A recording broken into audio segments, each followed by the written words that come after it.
Movies can often capture the same tone and storylines of those that came before them and spin them into something completely new, functioning as a remake that's unofficial in nature, but completely justified by bringing a big breath of minty fresh air into the franchise. Confused?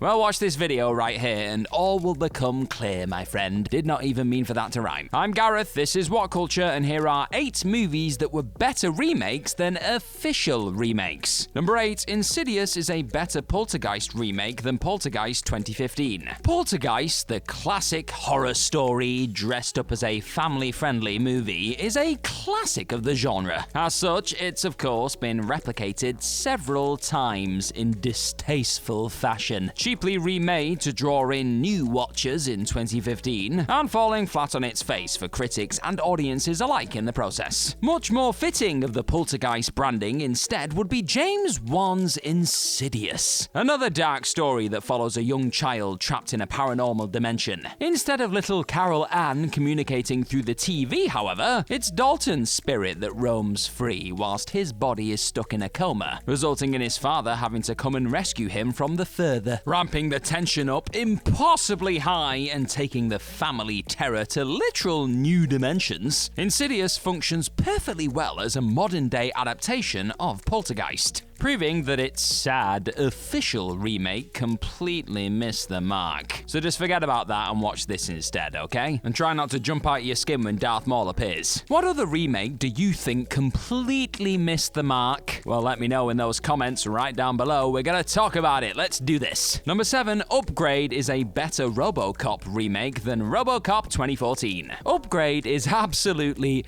bonkers in the best possible way. Functioning as an amalgamation of all the best bits in any given science fiction movie, from Blade Runner to The Matrix, this dystopian future heralds a time when a quadriplegic man can be healed with a nanocomputer installed in his spine, as you do. When it unexpectedly begins to talk to him, however, a whole new set of problems begins to arise, such as turning into a literal killing machine? Yeah, that's not what you want, is it?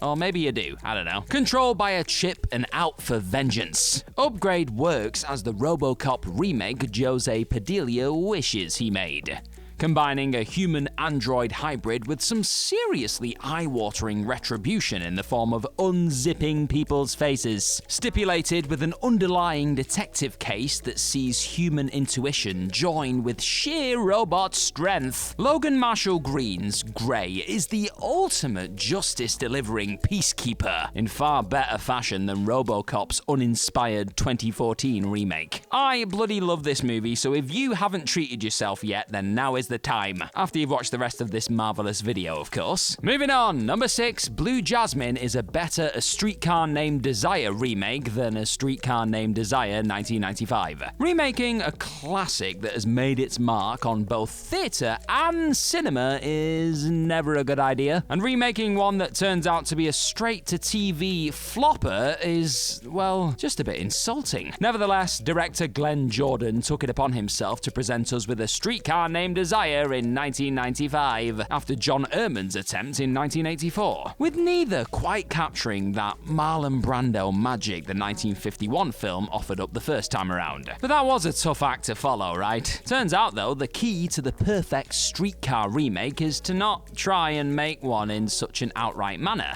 Blue Jasmine's reflection of madness in a modern setting perfectly captures the bleak sadness of the film in a way that its official remakes didn't quite reach, with Woody Allen's efforts separating itself from the original in title alone.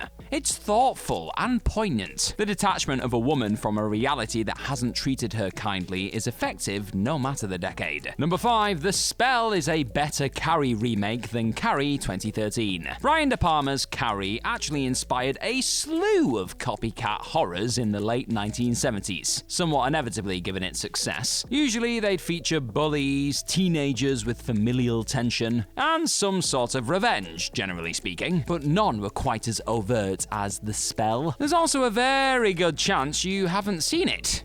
since it was made for TV, even though it was pretty much the first Carrie ripoff. It riffs pretty heavily on Brady Bunch sisterly tension, with young lead Susan Myers bullied and in the shadow of her well-liked sister. And of course, we get the telekinetic revenge at the end too. It's a far, far better film than the dull and needless 2013 remake of Carrie, though.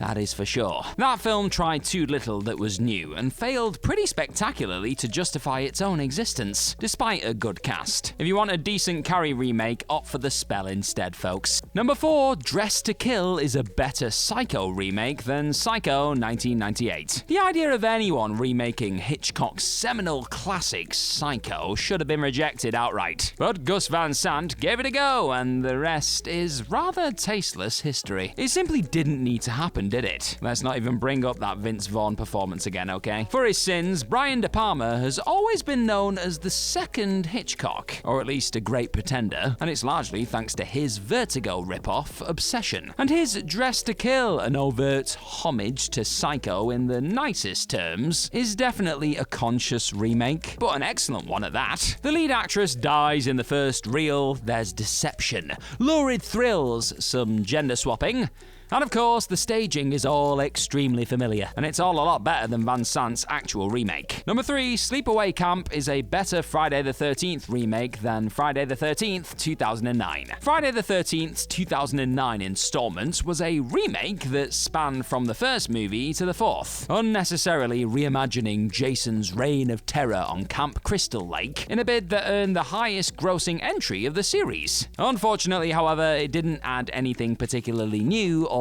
exciting, falling in the shadow of previous Friday entries. Where director Marcus Nispel should have looked is 1983's cult classic Sleepaway Camp, somewhat of a Friday the 13th spiritual successor, and film that much better captured the tone of the 13th franchise in the process, even if it wasn't a part of the series by name. Telling the tale of a young girl and her cousin as a string of mysterious murders take place at Camp Arawak, Sleepaway Camp deftly brings to life the whodunit nature of the first movie, in the creepy camp setting that makes teenagers the world over get the horn, and then get stabbed. It's just the way it works, folks. The juicy twist ending only makes it all the more a classic Friday movie. Give this camp a visit, dodge the actual remake, and thank me later. Number 2, Galaxy Quest is a better Star Trek remake than Star Trek 2009. Now, the Star Trek remake is one of the rare examples of a remake capturing the essence of its source material, scoring a lovely 8 out of 10 on IMDb, and offering nothing but credit to the outer space adventures of the OG Enterprise crew. That being said,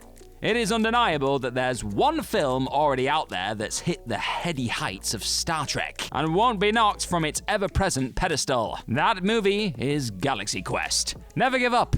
Never surrender. Yes, it's ridiculous. Yes, it's a parody. Yes, it's an entirely ludicrous concept that kind of mocks everything that Star Trek stands for. But by being all of these things, it's the perfect homage to the campy space classic in all its intergalactic glory. Fans of Star Trek have taken the beloved movie under their wing and turned it into a cult classic in the years since its release, earning the same Hugo Award for Best Dramatic Presentation that the original 60s series did. If anything, embodies boldly going where no man has gone before. It's yanking a load of disenchanted actors out of Comic-Con and then launching them into space. How can you not love this movie? Yes, Abrams' film is fine, but Galaxy Quest is just something else, and a better tribute to Star Trek. At number 1, Disturbia is a better Rear Window remake than Rear Window 1998. Almost identical in their story arcs, Disturbia is a clear-cut entrance as a spiritual Rear Window remake. In fact, it captured the essence of the original film so effectively,